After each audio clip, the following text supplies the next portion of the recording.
Swift, agile, and hard-hitting, with ruthless crews that were willing to take on vessels twice the size of their own, the pirate ships were the scourge of the high seas. Armed with as many guns as possible and flying the terrifying black flag of the Jolly Roger, these craft were ton for ton among the most fearsome sailing ships that ever roamed the ocean. Though virtually any kind of vessel could be adapted for buccaneering, the classic pirate ships during the golden age of piracy in the late 17th and early 18th centuries were generally of two types: larger three-masted vessels, often modified merchant ships, which could be armed with 30 to 40 guns, and smaller ships like the single-masted sloop, the two-masted schooner, and the rugged brigantine. Pirates used the bigger ships to intimidate their victims into submission. The more diminutive vessels were employed to mount swift hit-and-run attacks that depended more on the element of surprise to achieve success. Though small at under 60 feet in length, the 100-ton pirate sloop mounted a rapier-like bowsprit that was nearly as long as its hull, allowing it to carry enough sails to reach speeds exceeding 11 knots. Carrying up to 75 crewmen and 14 cannon, its modest size gave it the ability to maneuver in the narrow channels and shallow inlets where the pirates often hid. Ships like these made it possible for infamous marauders like Captain Kidd, Bartholomew Roberts, and the vicious Blackbeard to terrorize the oceans of the world, striking fear in the hearts of anyone who crossed their path.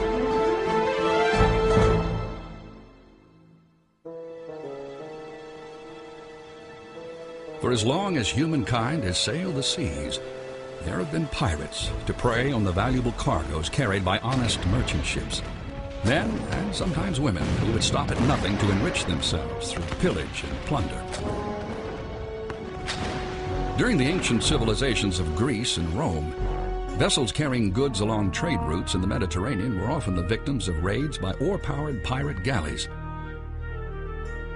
The word pirate itself actually derives from the Greek word peiron, which means to attack.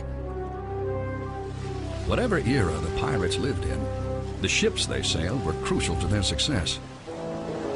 They had to be large and powerful enough to overwhelm any potential prize, or they had to be small and maneuverable enough to strike their victims quickly and without warning. It seems to me that you can characterize piracy on the high seas as two distinctly different but closely related methods. One of them is what I call power. Another, almost entirely opposite method is that of stealth. But in both cases, the objective isn't to blast them out of the water, to blast the prey out of the water, but to intimidate them into submission, to seek surrender, so that the cargo, the valuables, can be plundered and kept. But no matter what their size, pirate ships needed to be rugged and deadly. It needed, most of all, to be seaworthy, because it's often forgotten that the pirates made huge ocean voyages and they had to withstand storms and that sort of thing. And, of course, they always made sure that they were well armed. That was the vital thing for a pirate ship. The discovery of the New World by Columbus in 1492 launched one of the greatest periods of sea activity and piracy that Western history had ever seen. Spanish supply ships and treasure galleons sailing between Spain and the Americas made tempting targets, particularly to the seafarers from poorer European nations like England, who were excluded from legitimate trade with Spain's colonies. Fearful and jealous of Spain's growing wealth and power, Queen Elizabeth I of England instituted a policy of raiding Spanish shipping in the mid-16th century, even though the two nations were not officially at war. To supplement her small navy, Elizabeth employed a practice that was nearly 300 years old, called privateering. Privateers were privately owned vessels that carried written commissions or letters of marque from their government, authorizing them to plunder the ships of a rival nation. Privateers basically operated during a time of war, and they were a way of augmenting a country's navy.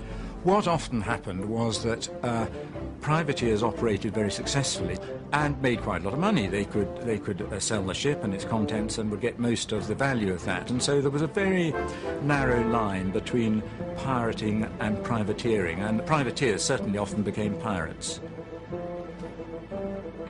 To the country commissioning then, privateers were a lawful extension of their fleet. But to the nation being attacked, the distinction between privateer and pirate was virtually meaningless.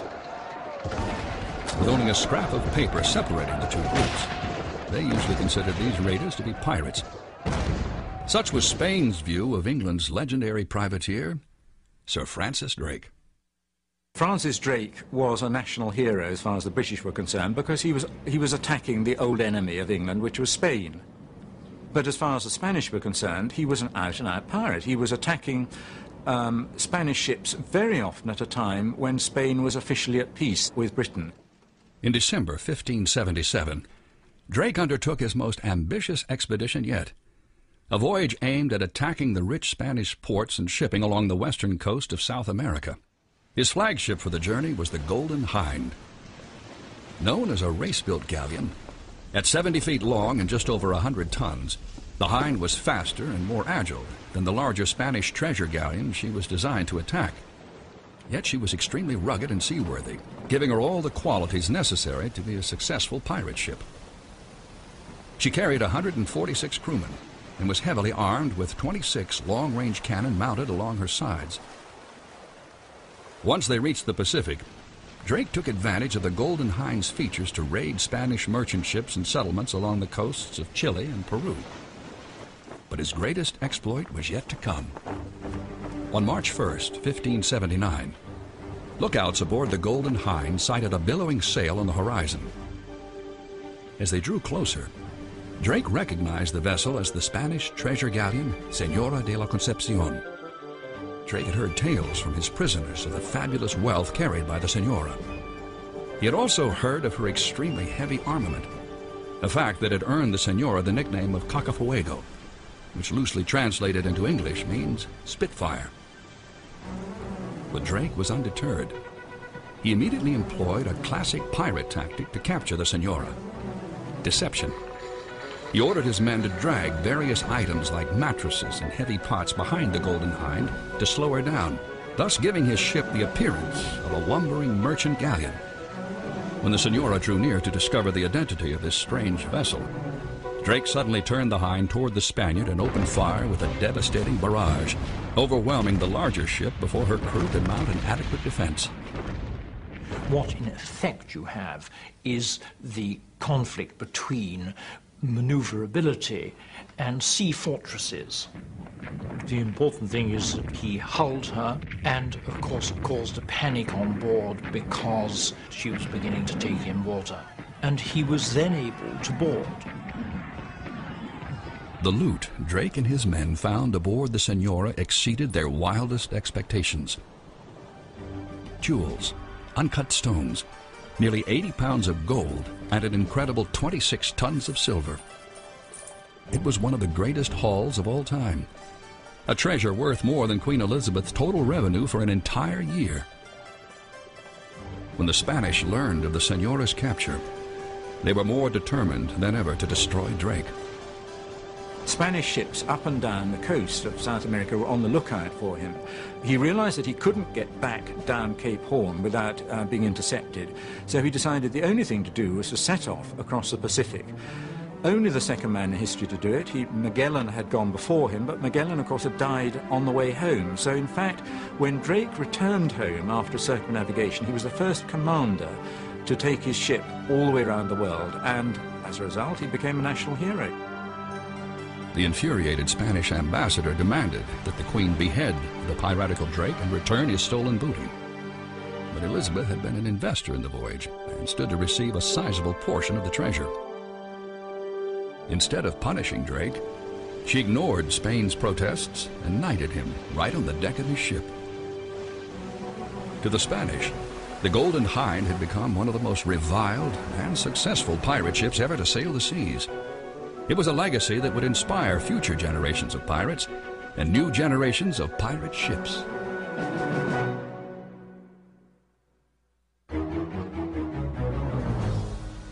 By the mid-17th century, the Spanish Empire was in decline.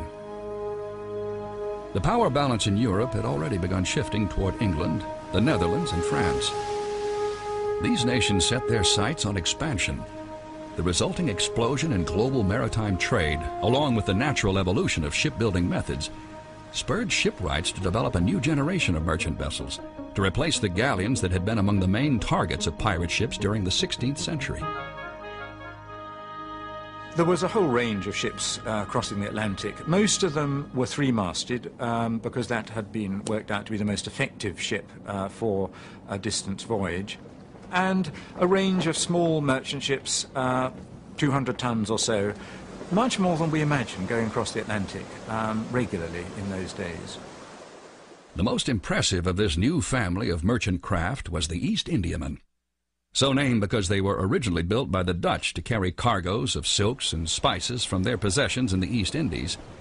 These vessels were both faster and better armed than the earlier galleons, mounting up to 54 cannon.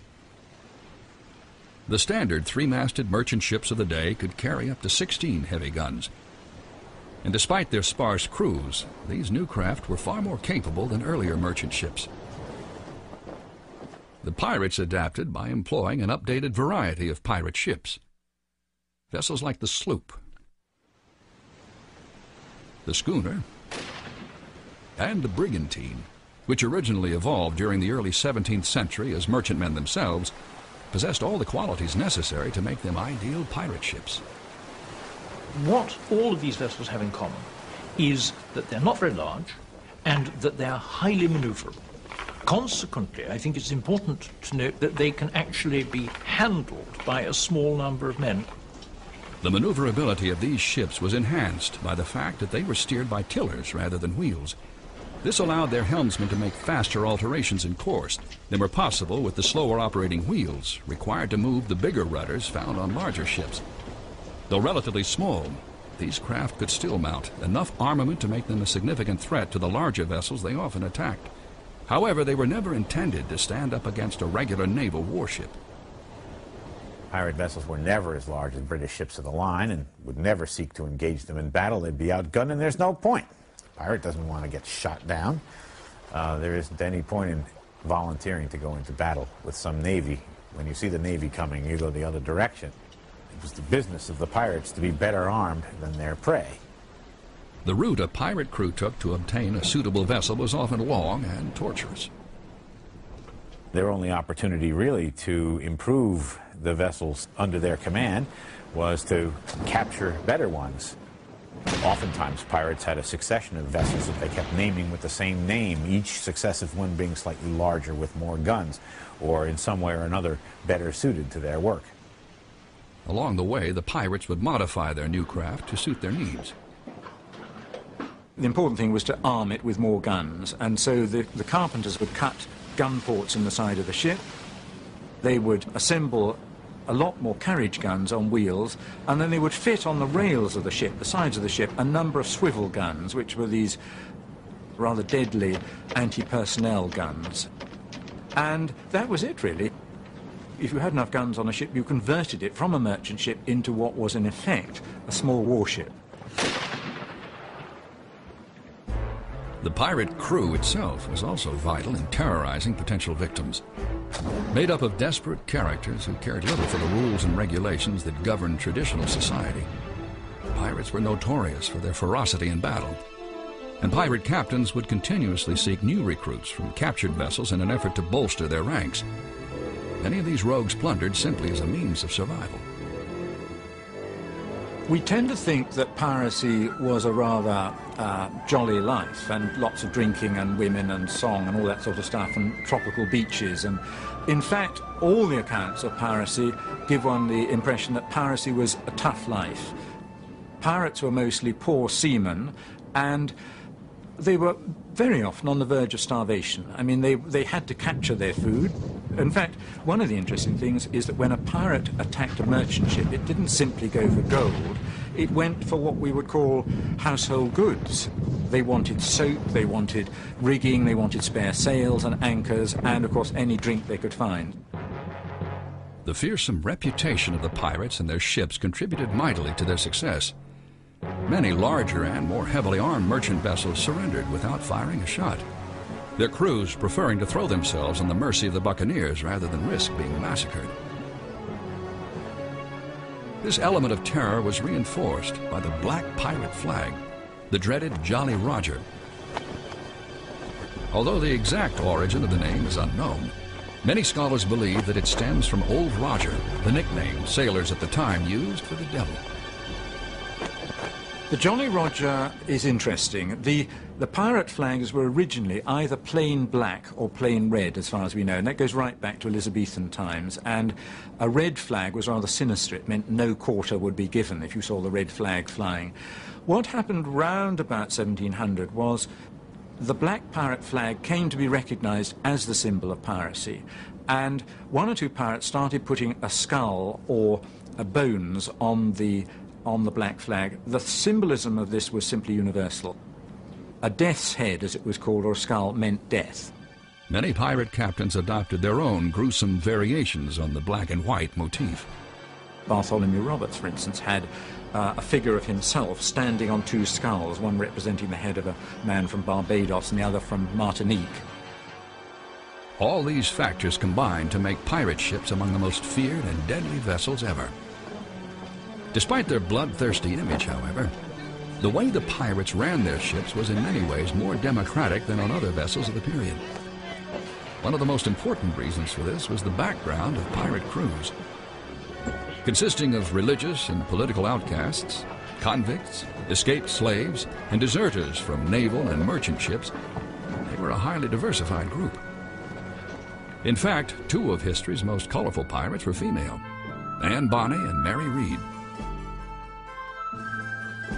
The integration of all types of people uniting for a common purpose on a basis that was, in theory at least, completely voluntary, contributed to a sense of brotherhood among pirates.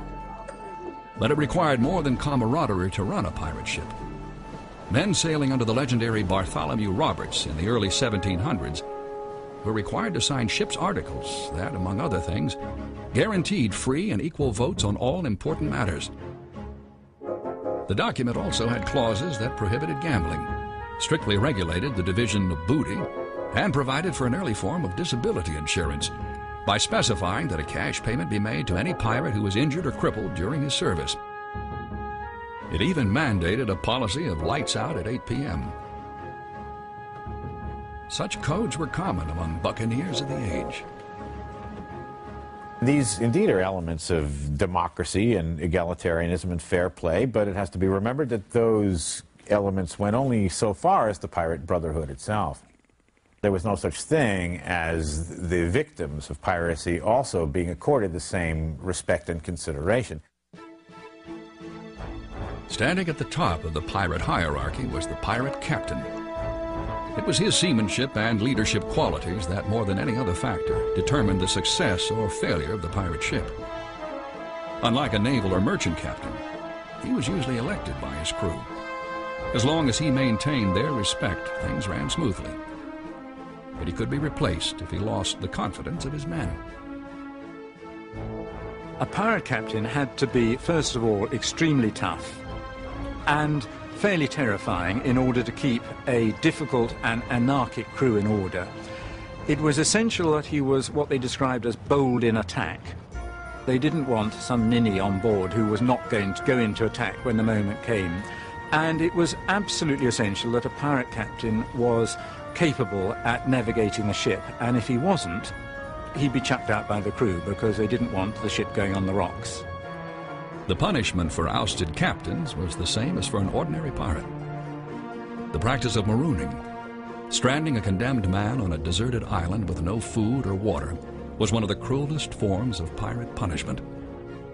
Surprisingly, however, the penalty of walking the plank has never been proven to have taken place on a pirate ship. Despite the relatively even-handed treatment they received, pirates were independent by nature and seldom remained with the same ship for very long. Their loyalty was usually linked to their commander's success, a factor that depended on his skill and sometimes his luck. Ironically, one of history's most infamous pirate captains was also perhaps its unluckiest. His name was Captain Kidd.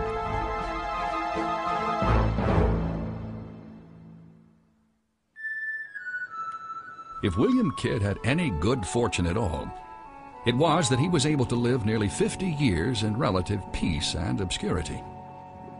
Born in Scotland in 1645, little else is known of his early life, except that he did not come from a family of seafarers. But eventually Kidd, like many men at the time, turned to the sea for opportunities that did not exist on land. In 1689, with England at war with France, he became captain of his own privateer brigantine in the Caribbean. After completing his stint against the French, Kidd settled in the English colony of New York, where he married and became a prosperous and respected merchant captain. Then, while in London on a trading venture, he met a man who presented him with a tempting offer: the command of a specially built privateer whose mission would be to prey on the French and pirate vessels that were wreaking havoc with English shipping in the Indian Ocean. The seemingly continual state of hostilities between England and France during this time had created a surplus of privateers, many of whom had few qualms about becoming out-and-out pirates when they couldn't find lawful prizes. Seamen during times of peace often were out of work. There weren't any privateering ships to go on board. Seamen who'd been trained up in the Navy were suddenly out of work, and so the obvious thing to do was to capture a ship and set yourself up as a freelance pirate. The rapid increase in buccaneering was unprecedented in maritime history, leading to the dawn of a period historians would later call the Golden Age of piracy. Carrying official letters of marque authorizing him to capture French and pirate vessels, Kidd set sail for the Indian Ocean on September 6, 1696. The ship he commanded was perfectly suited for its mission. Named the Adventure Galley, she was a state-of-the-art craft that combined speed, power, and maneuverability in a single package. Just the name tells you two things. One is that the idea was adventure, not in the sense of a thrilling experience, but in the sense of a monetary enterprise. And galley, which signifies that there were oars on board, so that in addition to sail power, the crew could row themselves out of any trouble. 124 feet long and displacing 287 tons, the Adventure Galley had 3 masts and mounted 34 guns. Under full sail, her 3,200 square yards of canvas could drive her through the water at a brisk 14 knots. Larger and more heavily armed than most pirate ships of the era, she was as powerful as one of the early Royal Navy frigates that she resembled. Despite the sophistication of his ship, Kidd's voyage was rocky from the start. His crew, a mixed bag of ruffians and fugitive pirates, was far more interested in enriching themselves than in capturing buccaneers. During the long and uneventful trip to the Indian Ocean, their morale steadily declined. A man named William Moore expressed his displeasure a little too loudly, drawing the ire of the temperamental Kidd. Moore was sitting on the deck, grumbling away, and Kidd came up to him and said, "What are you grumbling about?" And he said, "You're a lousy dog, we haven't got any money," so on and so forth. And Captain Kidd was so upset about that that he picked up a bucket, a wooden bucket that happened to have iron hoops round it, and just thumped it down on his head. And being an iron-bound bucket, it was the end of Mr. Moore. He had a fractured skull and died the next day. Unfortunately for Captain Kidd, his show of force only made matters worse. As the cruise continued with no vessels to attack, Kidd's crew became even more rebellious. Then, in February 1698, they finally captured a ship, an East Indiaman named the Quetta Merchant. The Quetta Merchant was a fabulously wealthy ship, I think 700,000 pounds, which is tens of millions of dollars in today's coin. That is what he found when they took this ship. Since the Quetta Merchant's papers were French, Kidd believed that after over a year at sea, he had finally taken his first legitimate prize. But he soon discovered that the ship wasn't really owned by the French. It was very unfortunate because there was a representative of the Grand Mogul of India on board. He couldn't really have captured a worse ship because he immediately started a diplomatic row. By taking a nationality of ship that wasn't expressly covered in his letters of marque, Captain Kidd, the lawfully authorized privateer and hunter of pirates, had unwittingly crossed the line into piracy himself. In a desperate attempt at redemption, Kidd urged his crew to fulfill their duty by attacking a pirate ship that the Adventure Galley encountered a few months later.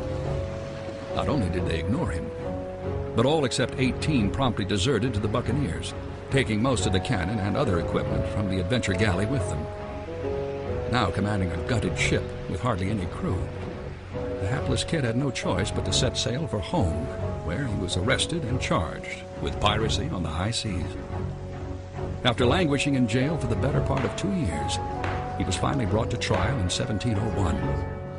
Even though his crimes were minor compared to many pirates of his time, the British government decided to make an example of Captain Kidd.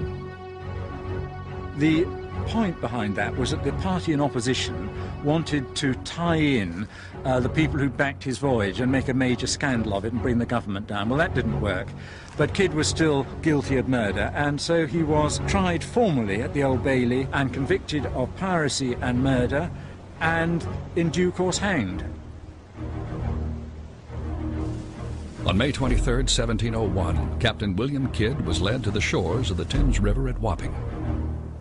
I'm walking down Wapping Old Stairs, down towards the foreshore there, because it was just a few yards along there, on the waterfront, between the high water mark and the low water mark, that they would set up the gallows, which was a simple shape like that. They would put a ladder up against it, and it was there for 400 years or so that the pirates were hanged at Execution Dock.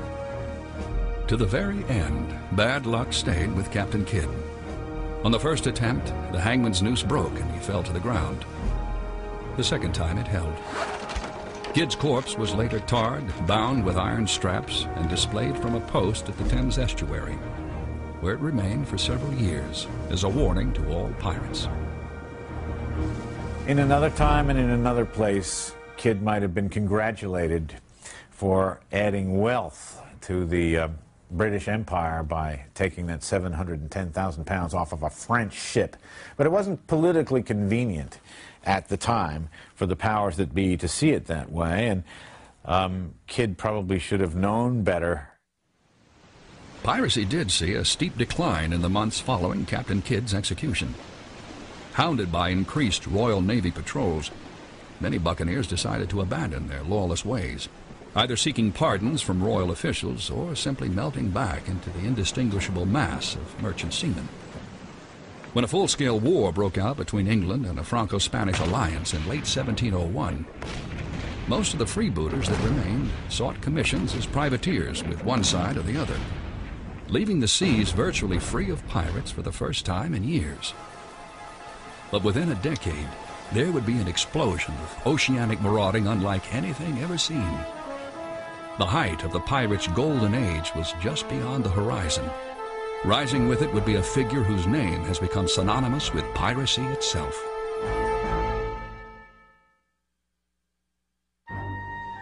Perhaps no other individual personifies the modern image of a buccaneer more fully than the pirate known as Blackbeard. Standing nearly 6 feet 4 inches tall, armed to the teeth, and bearded from neck to eyes, he appeared to many like the devil incarnate. His actions were as satanic as his looks, setting standards of fierceness and brutality that made his name a source of terror in the waters he sailed. Blackbeard, who was probably the most colorful pirate of all, and actually not only wanted to be a pirate, but relished in being a pirate, loved every minute of it, dressed the part, acted the part, talked the part. Anything that Blackbeard did, he'd do as big and as grand as it possibly could be done. Born Edward Teach in Bristol, England around 1675, Blackbeard started his career as a privateer. He developed a taste for plunder while serving in the war that began shortly after Captain Kidd's execution. When the conflict ended in 1713, Teach and his fellow privateers were suddenly thrown out of work. Rather than return to a life of honest toil on land or sea, he joined the thousands of privateers that flooded into buccaneering. The golden age of piracy was about to burst forth in its ultimate fury, unleashing a rogues gallery of freebooters like Edward England, Stede Bonnet, Charles Vane, and Calico Jack Rackham on the merchant shipping of the world. But Edward Teach would soon prove to be one of the vilest of them all. With his great strength and fighting ability, the young Teach rose rapidly, and by 1716 he was elected captain of his own pirate ship, the Queen Anne's Revenge. She was described by one captain who was captured for a time as being a Dutch-built French Guinea man, which meant, in fact, she was a large merchant ship, armed with, I think, something like 40 guns. So she was a formidable vessel.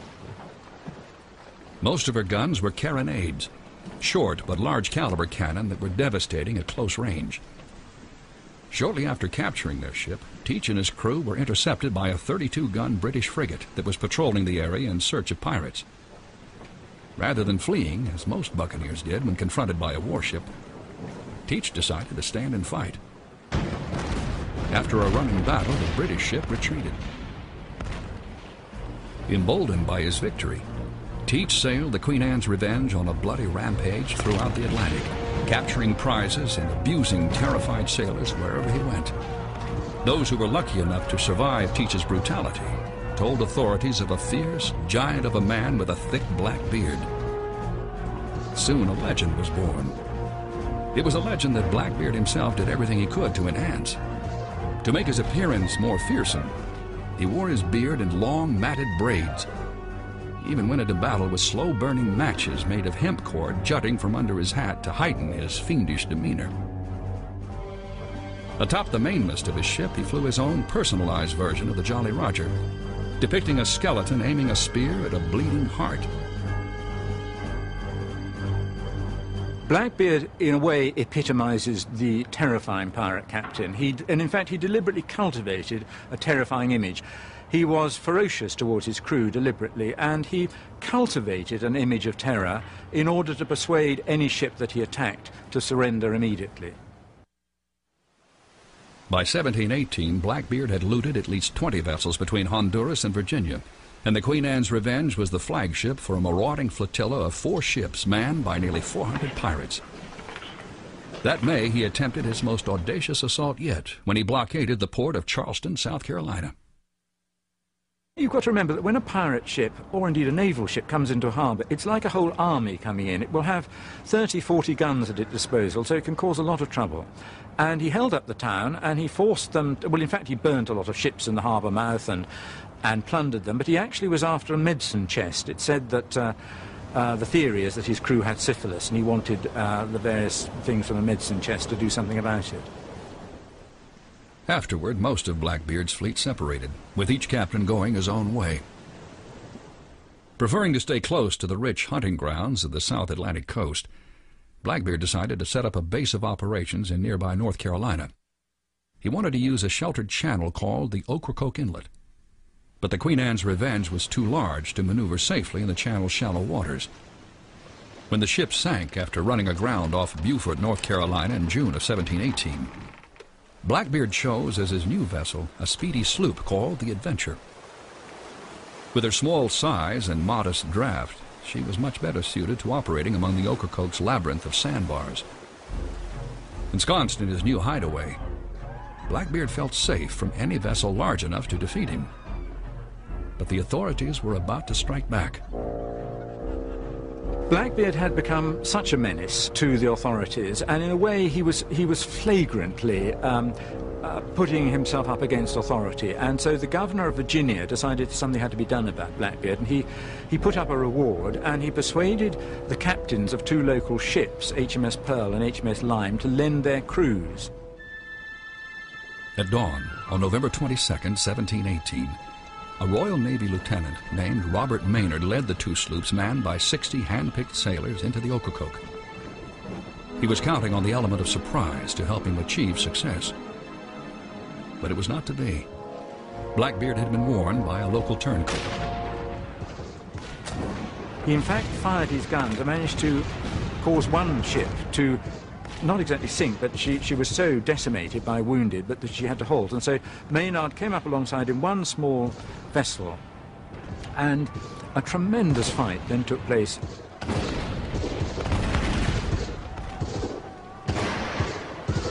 After several minutes of vicious hand-to-hand combat, Blackbeard was finally killed. Almost at once, the fighting stopped. Having seen their leader fall, the pirates were too demoralized to carry on the battle. Blackbeard was a swashbuckler. He was the classic swashbuckler. He was not the sort of man to be taken alive, and he seemed, even from reports, seemed even at the time of the sword play to be enjoying himself mightily, and to be appreciating the good swordsmanship of his adversaries as well as his own men. When Blackbeard's body was examined, it was found to have 5 gunshot wounds and over 20 stab wounds. Maynard ordered Blackbeard's head cut off and tied to the bowsprit of his sloop as a grisly symbol of victory. Blackbeard's body was then tossed overboard, where legend has it the headless corpse swam around the ship before sinking. The Battle of Ocracoke Inlet had taken a heavy toll on both sides. 10 pirates, including Blackbeard, were killed, with 9 others injured. Maynard also lost 10 men, with 24 wounded. Yet for all his bravery, Lieutenant Maynard only received the minuscule bounty of £1, 13 shillings. It was considered simply part of his job. Capturing pirate ships was all in a day's work for the Royal Navy, so there were no particular awards. Even the most heartless pirate might have felt a pang of sympathy for Lieutenant Maynard. His total share was something they might gamble away on a single toss of the dice.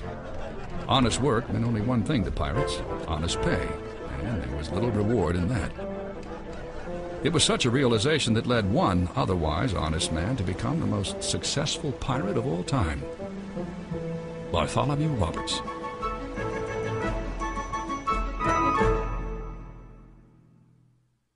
The last great pirate of the Golden Age was one of its most colorful and, without a doubt, its most successful.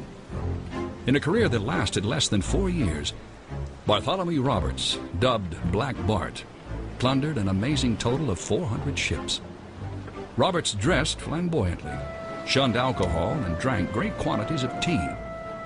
Yet despite his quirks, he was a remarkable navigator and a fearless warrior who maintained the respect of his crew like no other pirate captain of the era. Bartholomew Roberts seems to have been one of those natural leaders. He was bold and decisive and everything needed in a pirate captain. Born in 1682 in Pembrokeshire, Wales, Roberts is believed to have served aboard a Royal Navy ship for a short time in his late teens. But eventually he grew dissatisfied with life as an honest seaman when his vessel was taken while sailing in the Caribbean by a pirate ship under the command of the famous buccaneer Howell Davis in 1719.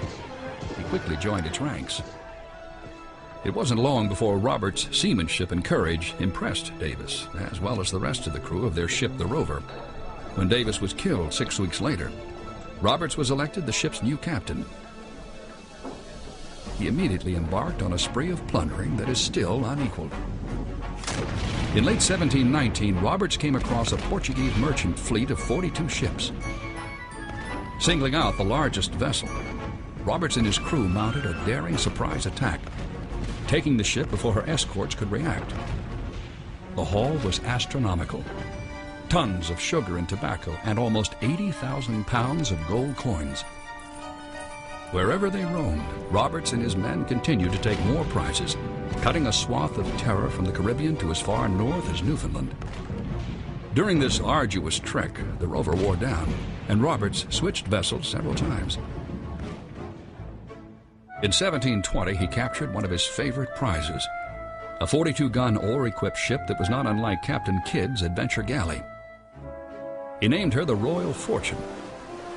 One of the distinguishing features of his new command was the large number of swivel guns she carried. By this time, Roberts was leading a squadron of pirate ships. Roberts' fleet at one time was counted at 508 men aboard 4 vessels, which would tend to be a pretty intimidating sight for some merchantman, even if heavily armed, to encounter this pirate with black flags flying and guns ready to fire. During one 3-day span, this marauding flotilla captured, burned, or sank at least 16 vessels. By the spring of 1721, Black Bart had brought shipping in the Caribbean to a virtual halt. Hardened by years at sea, Robert's crew became increasingly belligerent, often torturing their victims in an effort to find more of their valuables. In my view, Bartholomew Roberts was a far more terrifying pirate than Blackbeard. He was utterly ruthless in dealing with prisoners. He would burn ships if there were people on them. He tortured people deliberately. Black Bart's triumphs made him the most feared and wanted pirate alive. Then in February 1722, the Royal Fortune was riding quietly at anchor while its crew celebrated yet another capture, when they were surprised by a 60-gun British warship. Roberts himself was below decks at the time, eating a pirate version of turtle soup. We have this charming detail that he was eating Salmon Gundy when he was rudely interrupted by the Royal Navy. He got caught in that position that a pirate captain ought not to have been caught in.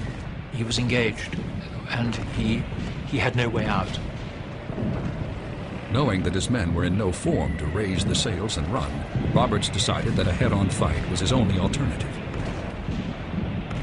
An amazing battle took place actually in a tornado. There was rain, there was a gale, and they were firing guns, thunder and lightning coming down. It must have been an extremely dramatic moment.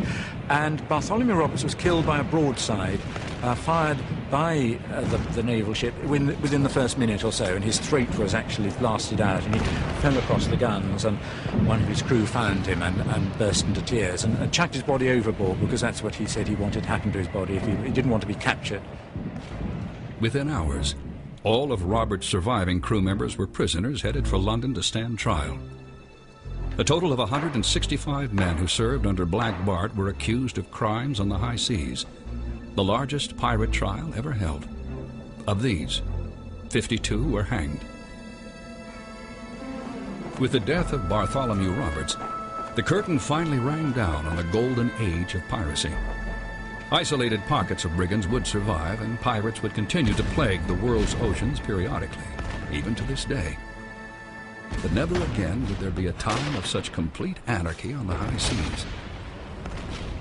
Reacting to the threat of buccaneers like Blackbeard and Bartholomew Roberts, European navies grew bigger and better organized. With more and improved ships patrolling in larger areas, the scourge of piracy seemed to dissipate like smoke in the wind. Yet for a span of nearly a generation, these bold, cunning, and ruthless mariners had ruled the waves, becoming the central characters in some of the most vivid seafaring tales ever told. Pirates were outlaws. They refused to accept the yoke and the mantle of responsibility with which most of the rest of us are saddled. Sometimes we accord them a grudging respect, sometimes even admiration. Sometimes enough so that we forget the danger and ravages and violence and brutality and terrible deeds with which their careers are at least punctuated or perhaps consumed. In the final analysis, pirates were cruel and working against the best interests of humankind. These were people who were out to make an easy buck and have a good time. The ships these marauders used helped make their legends possible. For those who sailed them, they could make their dreams come true. A vital ally bringing untold riches and glory. For those who were hunted by them, they brought nightmares, predators that were every bit as lethal as the buccaneers who walked their decks. Pirate ships left a striking impression on everyone who saw them. Even today, some 300 years later, the image of the pirates and their ships continues to capture our imagination, rousing the spirit of adventure in all of us.